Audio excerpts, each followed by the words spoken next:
की मला कळत पण नव्हतं. ही दोन्ही माझी मुलं लहान होती आणि त्यांना मी पिंगोळीत ठेवली होती.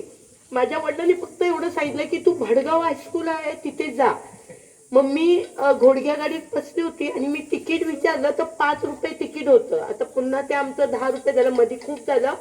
आणि मला काहीच कळत नव्हतं. पूर्ण हिरवगार, इतकं हिरवगार होतं ना. शाळा त्याच्या मधोमध होती. मी पुढे गेली, तेलिंगच्या घराच्या पुढे गेली तेव्हा मला 2-3 घरं दिसली. आणि पुन्हा कुणाला तरी जडिये होतं. त्यावेळी ह्या शाळेतला मुलगा होता तो. त्या जडिये मुलाने सांगितलं काय मॅडम तुम्ही ह्या बाजूने जावा.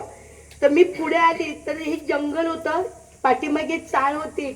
आली तर कोकरे सर आणि करते सर. कोकरे सरांच्या हातात 2 कॅन होते आणि सायकलवरनं ते जात होते आणि त्या पुलाकडे उभेच होते तिथे. मी त्यांना विचारलं सर पण नाही म्हटलं मी, ओ जरा मला भडगाव हायस्कूल दाखवा.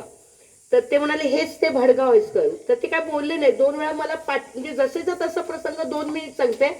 पाठी वळून फक्त बघितलं त्याने. मग मी ह्या वर्गात आली पहिलं, ह्या 5वी म्हणजे 10वी होता इथे वर्ग. त्या वर्गात आली आणि मला पाटील मॅडम, सर आमचे आणखी काही होते तेव्हा माझी ओळख नव्हती. आणि सदू काका होते. सदू काका मला पुढे आले नाही. तुम्ही मला इंटरव्ह्यूला आलात का? मी म्हटलं हा मी इंटरव्ह्यूला आली आहे. तर त्यांनी मला विचारलं कुठून आला. मी म्हटलं सावंतवाडीवरून आली सांगितलं, पिंगोळीवरून सांगितली नाही. तर खराडे साहेबांनी पाठवलं का तुम्हाला? तर मी म्हटलं हा. आणि मराठे साहेबांनी पाठवलं का? मी म्हटलं हा. आणि मी त्या वर्गात बसली.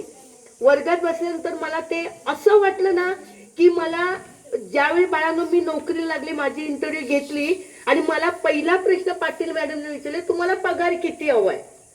मला लोभ नाही, मोह नाही, माया नाही. मला इतका आनंद झाला की मी या भूतलावर आली. हे माझं विश्व आहे, सुंदर जग आहे. हे इतकं काही आहे माझं की इथे मी सगळं स्वप्न नगरी बघणार. मला पैसा म्हणजे कळतच नव्हता.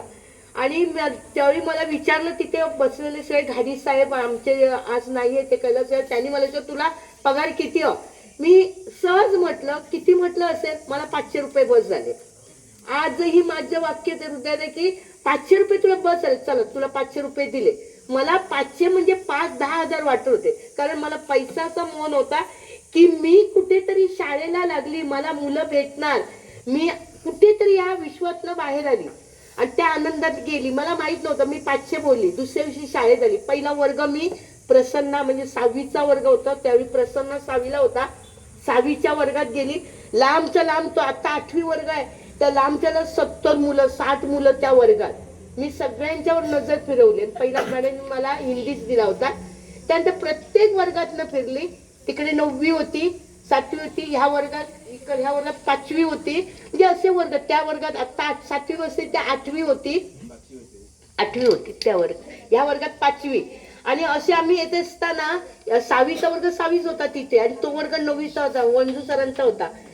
केव्हा मी मुलामध्ये रमली आणि यांचा वर्ग इकडे होता. ही पहिली बॅच होते. माझा विद्यार्थी अतुल पहिली बॅच होती. ती मुलं इतकी बाळांनो तुम्हाला सांगू, मी त्यांच्यामध्ये त्यांना असं वाटायचं मॅडम नाहीये तर आमच्याच वर्गातला कोणतरी एक आहे.